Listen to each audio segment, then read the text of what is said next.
right, chemistry students, this is the second video of 4 videos on chapter 9, which is about solutions. Okay, and as I said in the first video, which is just a brief introduction, you're going to learn a lot of details about solutions, but ultimately you need to know what they are, some of their concentration options, as well as how to dilute a solution, and then just the properties of solutions. There's going to be a lot of different properties that we're going to go over, and so as long as you can pull back a little bit and see the forest from the trees, you'll be fine on chapter 9. It's just getting a lot of detail about solutions. Okay, so there's 2 slides of objectives. This first slide will be covered in this video all the way down through Henry's law and gas solubility. Okay, and so if there's any vocabulary that you don't understand in these objectives, we should be able to go through them in the video. The second slide, I have highlighted in blue some objectives that I consider really important to know. So if you needed to zoom in and focus on what part of solutions, you definitely need to know solution concentration. Okay, so the second video will look at concentration, but that's why those objectives are highlighted in blue. And then the later videos, that's where we'll get into those colligative properties and stuff that I mentioned briefly in the introduction. Okay, so let's start by defining, I apologize, I didn't get this out of the way. Let's start by defining solution. Okay, in the most simple term, you're going to have 2 components, a solute and a solvent. Okay, and although they both begin with S, you do need to know the difference. Okay, so the solute is going to be the component that changes state, and the solvent is the component that keeps its state. What does that mean? In the most simple terms, you could think of the solute as a whole bunch of solid, which I just have here as a whole bunch of kind of dots. You could think of it as a solid. If you have an ionic solid, you could think of the solute, you could think of the solute as that sort of crystal structure that you've seen with the cations and anions, kind of like a sugar cube. And then you're going to mix it with some kind of solvent, most likely water. In many cases it can be water. And so here's an image that shows a complete solution where you're mixing a solid, the solute, with the solvent, water, and then you would actually have to mix it up, and it would form what looks like, sitting in a beaker on a table, it would look just like plain water. So in this case, it's not fully mixed together to form the completely finished solution. Okay, so that's the generic term. We are going to learn different types of solutions. In a couple of slides, there'll be a table that is going to show it's not always a solid plus a liquid. You could actually have a gas plus a gas, or a liquid plus a liquid, or you could potentially have the solute be a liquid and the solvent be a solid. That actually occurs in dentistry when they're working on some of the stuff that goes in with teeth, when you've got fillings in your teeth. So, but this is the beginning component, so you definitely need to know solute and solvent. Okay, your book has a flow chart that lists a bunch of mixtures. So remember, I gave you a handout on chapter 9 important figures, and it mentioned that solutions were, by definition, homogeneous mixtures. Okay, so the first thing this chart did in your book was it took this selection of mixtures and it removed all of the heterogeneous ones, because we're not going to focus on those for solutions. And then it broke down the homogeneous mixtures down into solutions on the left and colloids on the right, and we'll actually define colloid in a couple slides. Okay, but you work with solutions all the time, and when you start to hear in chemistry, I think sometimes you get a little like, I don't know what a solution is, I'm a little frightened. Well, if you had plain black coffee, that is a solution of water and the appropriate caffeine and stuff from the coffee beans. You're also making a solution if you have your coffee and you add more solute in the form of, say, maybe half and half or creamer. As long as it's stirred up and homogeneous, it's still a solution. So you work with solutions all the time. You just maybe wouldn't call it a homogeneous mixture as you're eating breakfast. Okay, so here are several examples of solutions, as I was saying, where you could have the states actually be the same. Like air that we breathe is actually a solution with oxygen. It is actually mostly nitrogen. It is not mostly O2. argon and some other gases that we breathe. Whereas like seltzer water is carbon dioxide in water, and that would be carbon dioxide gas in the solvent water, okay? So the gas in that case would be the solute, and the water would be the solvent, okay? So you can go through this list and you can kind of see, here's the dental that I was talking about, liquid and in a solid, okay? You can get familiar with these. The most common one we will work with will be where the solute is a solid and the solvent is a liquid, and the solute changes state from a solid to, it is liquid, but we remember the aqueous in the actual chemical equation. Okay, so a couple other definitions. There's going to be a lot of new definitions in this chapter. Solutions are transparent. They don't separate. They're really small particles. As I said, that solution that was from a few slides ago, once it was sitting mixed on the table, it would just look like a beaker of water. It wouldn't even necessarily look like a solution. It cannot be filtered through a semi-permeable membrane. That would be like a membrane that you would purchase and use maybe in the lab and stuff. That's what we use semi-permeable membranes for, okay? If you're not sure what that means, you could think of something kind of like gauze is a semi-permeable membrane, because you could filter out larger particles, but liquid would fall through. That's an example of a semi-permeable membrane, okay? Colloids and suspensions are often used in some medicines, for those of you that are nursing interest, okay? So medicines, you might have a medicine that's actually maybe more foggy, needs to be mixed up. It's got larger particles. So you can think of it like larger solute particles that can't be filtered, they can't be separated by a semi-permeable membrane. So our medium-sized particles are in colloids. And then some books call the next larger size a suspension, and your book calls it this, you see the bottom, heterogeneous mixture. So if you get large enough, you're actually already in the heterogeneous mixture phase that you already know. So your blood is technically a heterogeneous mixture. So the size would be something that's like each individual particle is greater than 500 nanometers in size, okay? And you can see the particle size for a colloid and the particle size for a solution. Milk, for example, is kind of foggy, and it's a colloid, okay? It's an example of a colloid. All right, so we are mostly going to focus on solutions, but in medicine you will see colloids and suspensions, even in some containers that go into, say, an IV for a patient, okay? So we need to zoom in and look at what's happening in the solution on kind of a molecular level of what's interacting in the solution, okay? So here we've got two images.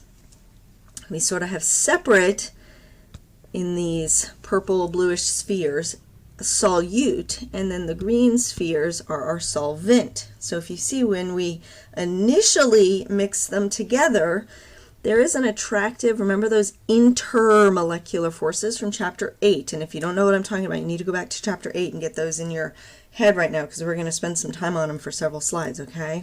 So the intermolecular forces are what these red arrows are representing. There's an attractive force between the solute spheres, okay? And the solvent is, in this case, maybe more spread out because it's liquid. What we're going to see is we're going to start to get an attraction between, in this case, the purple and the green spheres, okay? And you see it's labeled solute-solvent interaction. So if we zoom in on that, that's what this image is on the right, okay? We zoom in. So here is a solute, the purple sphere, and the solvent in this case is water, okay? So they actually have the water in the sort of sphere, ball and stick shape, and that's the oxygen. If it helps, I'll draw the Lewis dot structure. That's all this is trying to show. That's all this that I've boxed in here is trying to show, and you have your more positive zone and your more negative zone on the right, okay? That partial positive, partial negative, where you could have hydrogen bonding occurring, but we have an attractive force between the positive cation of the sodium and the negative partial charge on the oxygen, and that's this red dotted arrow, okay? The red dotted arrow, okay? We still have solute-solute attraction through the ionic bond. And then on the opposite side, on the right, we have a water, but it's facing the other direction, Okay, do you see that? It's facing the opposite direction here, where the partial positive zone of the water is attracted to the negative 1 charge on the chloride anion. Okay, so we're going to zoom in on that. Let me erase this water. I have another image that's going to come in. And you can actually see, so this whole lattice in the middle is supposed to be your solute, okay?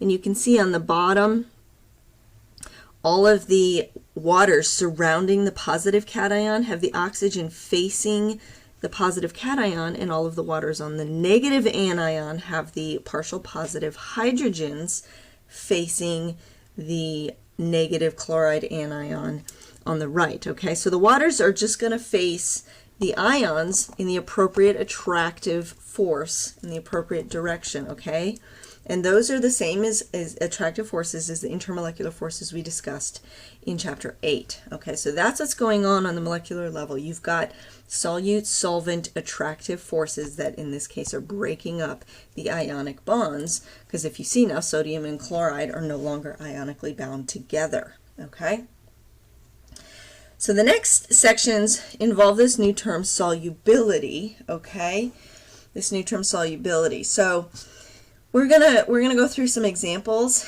and then I'm gonna throw in a new vocabulary word, because a lot of chemists use the word soluble, spelled like this, soluble, and they use that word and the word miscible interchangeably, which is fine, except when we get into some more deeper definitions of soluble. I don't want you to get confused, okay?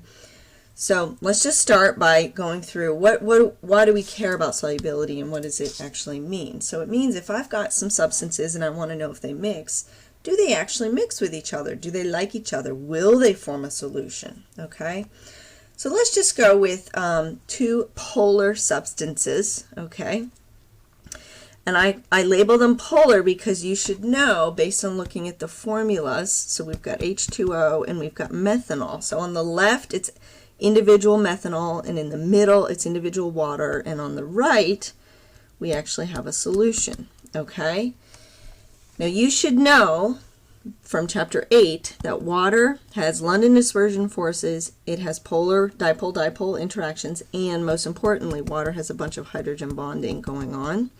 Methanol looks like this if you actually draw it out. Okay,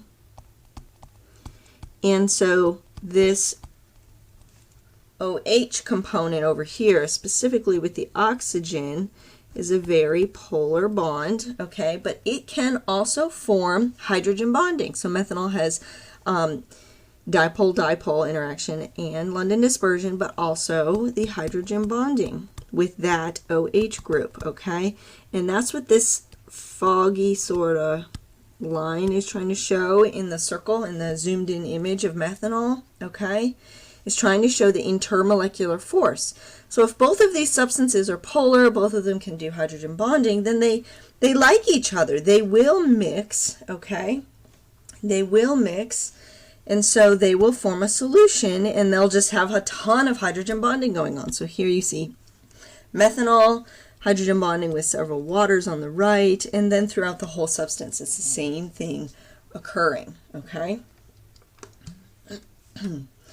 So unfortunately, not everything is polar, and therefore you need to make a note that nonpolar solutes will require nonpolar solvents to form a solution, and basically they'll just be kind of greasy, or nonpolar, you can think of only London dispersion forces, okay? So when you think of solubility, the biggest rule of thumb that chemists say, and even chemists that have been in the field for 30 years will say, oh, this works because like dissolves like. So that's the chemist's rule of thumb. You'll hear chemists say that all the time. So sodium chloride can dissolve in pure water because sodium chloride are those ionic substances that interact with the very polar water. It's simple. But if you've got a hydrocarbon, and if you're not sure what that is, it's just a bunch of carbons and hydrogens. Remember, the carbon-hydrogen bond is nonpolar, so you could think of it as like a greasy substance that is not soluble in water and not going to like water. Grease does not like water because nonpolar does not like polar. Okay? So this table here is actually showing you solution will form on the left or will not form on the right. Okay, so if I have a polar solute and a polar solvent, like the previous slide, solution will form. Nonpolar with nonpolar, solution will form. But if you start trying to pair opposites, they don't like each other and the solution will not form. Okay, so one of the things that I was saying is chemists use the word soluble interchangeably with miscible. Okay, and I will define miscible in a couple slides, but we are going to do an example in a minute. Okay, but if you have a polar with a polar, you might just say, okay, this solute is soluble in this solvent on the right. Okay, it is more appropriate to say that they are miscible. Okay, it's more appropriate to say miscible. Okay, even though chemists will very easily slip and say, oh, they're soluble with each other. Okay, so just to be clear. So here's my problem. Here's my example. I have vitamin C. I know this is a large structure and a complex looking structure, but you don't need to know how to draw it. You don't need to know how to like memorize it or anything like that. You just need to recognize some patterns that you've already seen. For example, oxygen is one of the very highly electronegative elements. And if you see, I've actually highlighted in yellow 4 of these OH groups that, like we saw just like in the methanol, 4 all around this vitamin C. Now if you know enough about vitamin C, you probably already can predict whether this is a polar substance or a nonpolar substance. Okay, but I want to make a note, the 4 OH groups make this molecule very highly polar. All 4 of these can hydrogen bond with water. So if I even drew my lone pairs on this guy at the top, I could draw a hydrogen bond between that oxygen, let's try to draw it more definedly here, and an H of water. Okay, and that's just one of the lone pairs on oxygen. I could do it again going in this direction, H of water. Okay, and I could do that with all of them and even this oxygen on the far right. So this substance is going to hydrogen bond with water, and therefore you could say vitamin C is water soluble, or you could rephrase it, vitamin C is miscible in H2O. Okay, and in this case vitamin C would be your solute, water would be your solvent. Okay, so what does miscible actually mean? Miscible is mutually soluble in all proportions. In other words, it's all going to mix like dissolves like. Okay, I've been using this term dissolve, and just to be clear, that's basically when, if you saw from the earlier image, you have a solid dumping it into a water solvent. Initially it just looks like a solid at the bottom of the beaker, but if you stir it up, you will get those intermolecular forces between the solute and the solvent forming a solution. Okay, now you could actually go in the other direction. We're going to see that, an image of that. You could go in the other direction where if you have a solution, this actually is how they make rock candy. They make a really, really sugary solution, and then they crystallize it back into the solid form, and that's how rock candy is made. Okay, interestingly. Okay, but the reason I wanted you to use the term miscible is because we're going to get into another term that is kind of like solubility, and that's this word here, and I don't want you to be confused by that. Okay, so let's do a couple more examples just to make sure we know what like dissolves like means, and then we're going to get into solution terminology to know, and some stuff that affects whether substances will mix or not, whether they will be miscible or not. Okay, so here's vitamin K. Now if you've taken a nutrition class or anything, you should know whether vitamin K is generally more polar or more non-polar. Okay, so you should know what especially if you're going to go into medicine or nutrition or anything, you should know the fat-soluble vitamins versus the water-soluble vitamins. Okay, there's only 4 fat-soluble vitamins. Okay, so my question in this example is predict whether the following vitamin is soluble in fat or water. So basically I've got a non-polar choice and a polar choice. Okay, and I've highlighted 2 very polar bonds. So you could draw the dipole next to the two polar bonds. But just like we saw in carbon dioxide earlier in the semester, okay, these dipoles can cancel out. And do you notice that they are going in the exact opposite directions on this structure?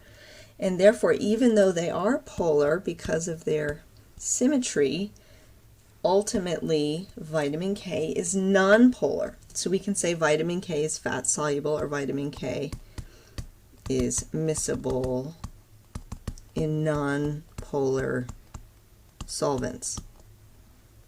Okay. So I've got 3 more examples, and the question is, are the following soluble in hexane, which is our nonpolar solvent, or in water, our polar solvent? So you see naphthalene. Naphthalene is kind of main ingredient mothballs. So naphthalene smells really bad.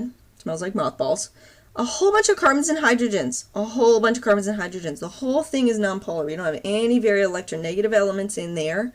So it's a very nonpolar molecule. So he's going to be more soluble or more miscible in hexane. Formaldehyde, however, is polar. We have that carbon to oxygen polar bond and nothing to cancel it out, and therefore he's more soluble in water. Now stearic acid is actually a fatty acid.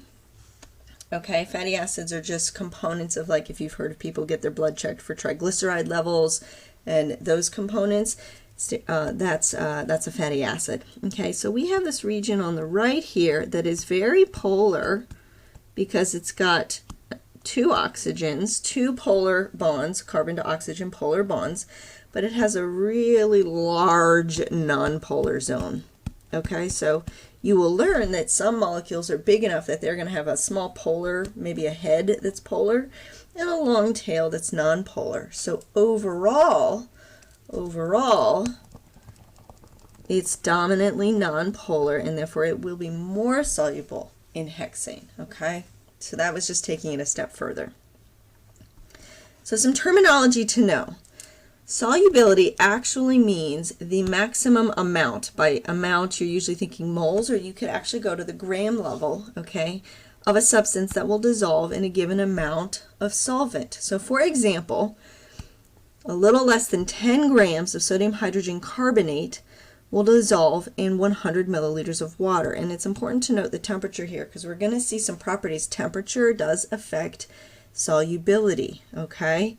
So you could say the solubility of that substance is 9.6 grams in 100 milliliters of water. And I know that's kind of an ugly looking term, but that would be the maximum amount that could get dumped in. If I tried to dump more into the beaker of 100 milliliters of water, it's just going to settle to the bottom of the container.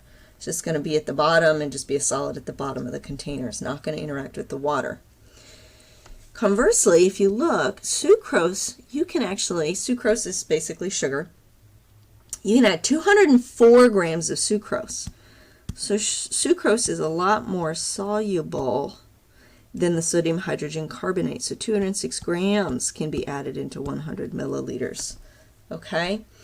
So these numbers that I've written out demonstrate the solubility of the substances, these 2 different substances. Okay, so you can see that sucrose has more solute can be added into the amount of water than the sodium hydrogen carbonate. And every substance that you've ever worked with or ever seen has a solubility value. So if a chemist needed to work with it in the lab, the chemist might say, oh, I want to make a really high solution to work with. It's a very concentrated solution. They might try to add 10 grams. Well, it's not gonna work. The maximum limit of this sodium hydrogen carbonate is this 9.6 grams. Okay. There's another solution called a saturated solution, and that's basically you're at the maximum amount of solute you could add. So for sodium chloride, 35.8 grams in 100 milliliters of water is the maximum amount of salt that can be added. So if you add more, it's going to kind of do something like this. It's basically going to sink to the bottom of the container, okay? So in a saturated solution, you're at the maximum amount that's going to form a solution. And if you think, it's like we're in equilibrium, the solute and solvent are in equilibrium with each other, and therefore the maximum amount is dissolved, all the intermolecular forces between the solute and solvent are used up, and so if you add more solid, that's the end. It's not going to form any more solution. So that would be a saturated solution. Going one step above that is actually kind of what this beaker on the right is showing, and that is a supersaturated solution. So a supersaturated solution is actually what they do to make rock candy, is they form this solution that is so much sugar, more solute than could possibly mix with the solvent, and then they sort of disturb it. And if you see this word precipitate, it will precipitate dramatically, and that's what this beaker is doing. Okay, like I said, that's how they make rock candy. Okay, they'll just have this solution, and they'll be able to kind of crash the solid out because there's so much solid present that it's going to go back in that. Remember, it was sort of dissolve to form a solution, and then this was crystallize in that earlier equilibrium, and this was just plain solid solute. Okay, so these are all just terms you need to know for types of solutions. Ultimately, they're just how much solid can a chemist put in.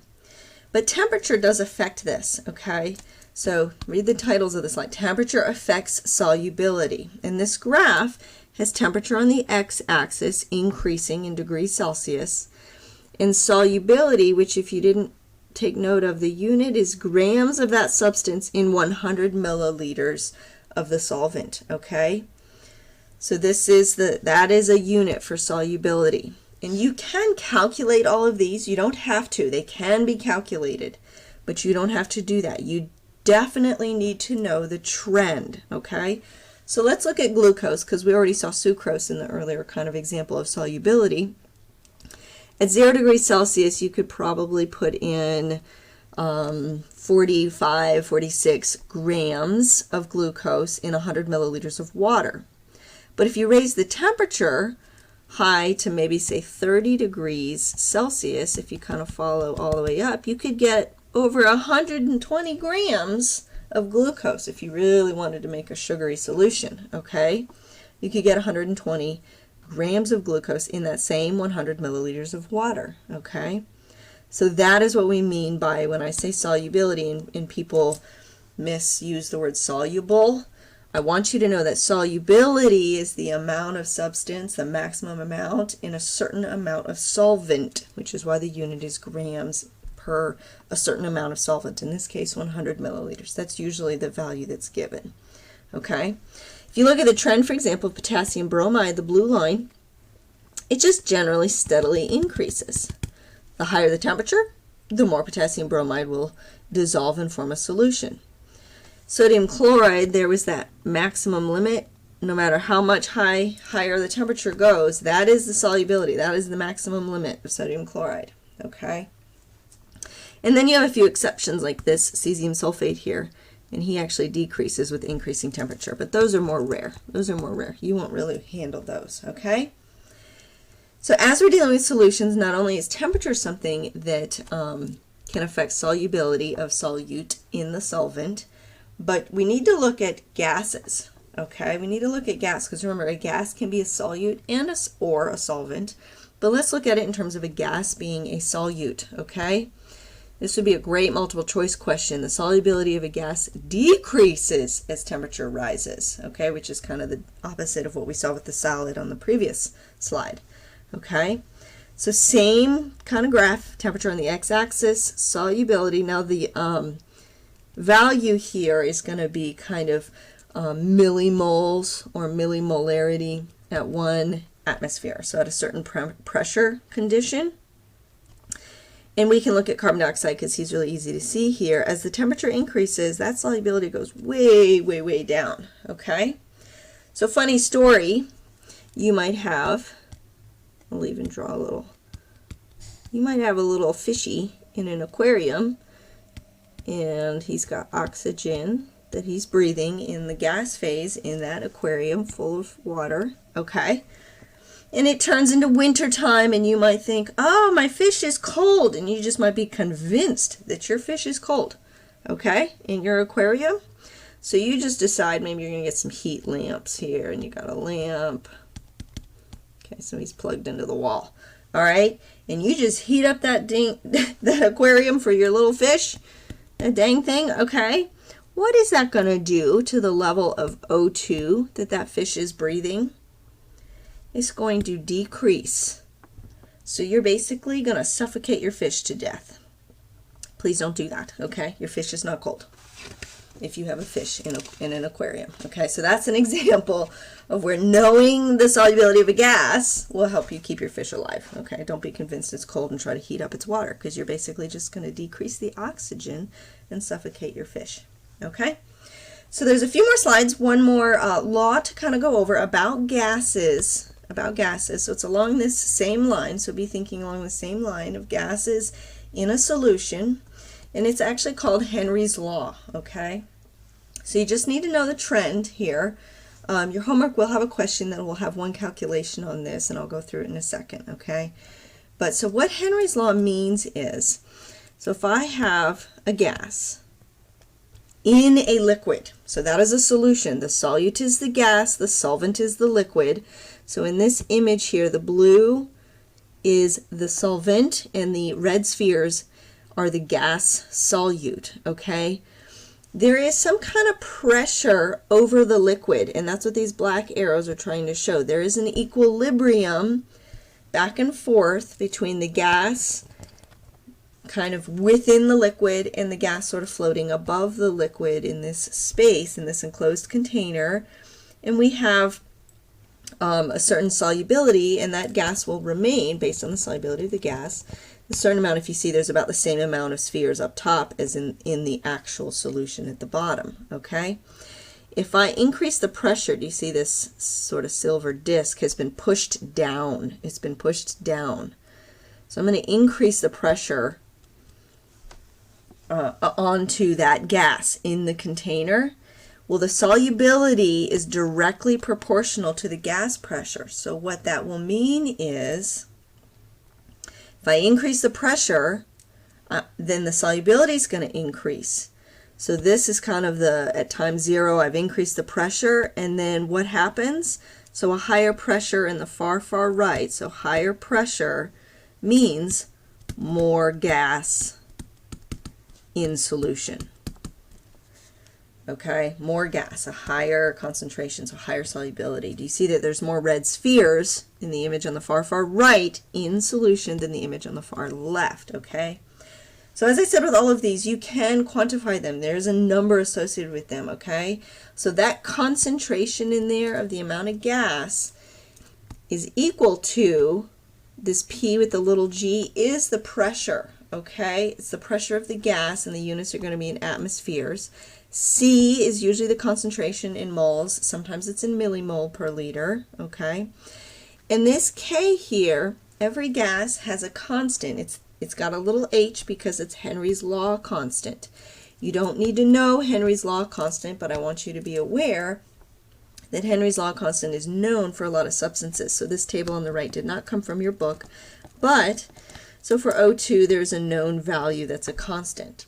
If I was dealing with the exact same substance, I wouldn't really need to worry about Henry's law constant, and you could just know that the solubility is directly proportional. So the concentration of the gas is directly proportional to, or you could even do a little proportional symbol, proportional to the pressure. So you increase the pressure, then you're going to increase the concentration that can be allowed into that solution. So if you have a homework question, it's going to do a same gas. I think it's with carbon dioxide. What formula could you get out of this after all the formulas we did with gases in chapter 8? You could have the initial condition, C over P, and you could put 1 and 1 for the initial condition. And then C2 over P2 would be the secondary condition, and you would just do a quick easily ratio, crisscross multiply. If you were given, like, here's the initial condition, if the pressure were increased to some new value, what is the concentration of gas that could be in the solution? So that's how you would solve that homework question, okay? A practical example of Henry's law is a soda can. So everybody here has opened a soda can and heard the like release of the gas from the soda. So a closed soda can has higher pressure, okay? and an open soda can has lower pressure because the pressure has now been released. You see that pressure is released because now we've got the air to be releasing the pressure. Okay, so a closed soda can has higher pressure, and then once you open it, the carbon dioxide bubbles are going to leave because we have a lower pressure, so you're going to decrease the solubility of the gas in the solution, and that's why the carbon dioxide is going to leave, and that's why the CO2 is always bubbling out in your open glass of soda. Okay, that is an example of Henry's law. The only other comment I want to make about pressure is still on the solubility of a gas, but if you have a mixture of gases, you're going to have the total pressure and you're going to have the partial pressure of gases. And that's just important to know because body fluids in the body, as well as in the lungs when you breathe air, are all like mixtures of gases, and there's partial pressure. So if you've got like air in your lungs and stuff, you're going to have a partial pressure of all the components that have been breathed. And then when you breathe out, same concept, partial pressure. Okay, so I just want to make a note that you're going to have a mixture of gases. We already talked about gases in chapter 8, so this concept should be really straightforward, but your book talks about pressure of gas in chapter 9. Okay, so I wanted to show you this table. So the next video will be solution concentration. We'll get into that concentration component of solutions, but now you know what a solution is and some of the properties of solutions. So thank you for listening.